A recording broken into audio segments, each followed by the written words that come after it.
Du livre Le ministère de la guérison, chapitre 4, l'attouchement de la foi, 8e partie. Le lépreux pense à tout ce qu'il a entendu dire de Jésus. Nul être lui ayant demandé assistance n'a été renvoyé.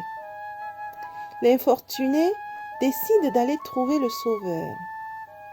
Les villes lui sont interdites, mais il peut croiser son chemin sur quelques sentiers le long des routes de montagne, ou le trouver tandis qu'il enseigne hors des villes. Les difficultés sont grandes, mais c'est son seul espoir. Se tenant à l'écart, le lépreux capte quelques-unes des paroles de Jésus. Il le voit imposer les mains aux malades. Il voit les muets, les aveugles, les paralysés, ceux qui mouraient de maladies diverses, se lever en pleine santé, louant Dieu pour leur délivrance. Sa foi se fortifie. Il s'approche de plus en plus de la foule des auditeurs.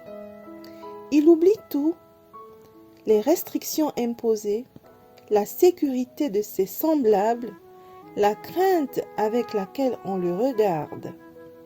Il pense uniquement à l'espoir infini de la guérison.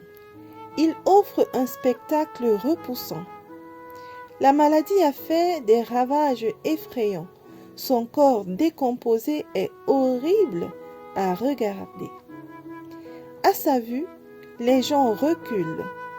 Dans leur terreur, ils marchent les uns sur les autres pour échapper à son contact.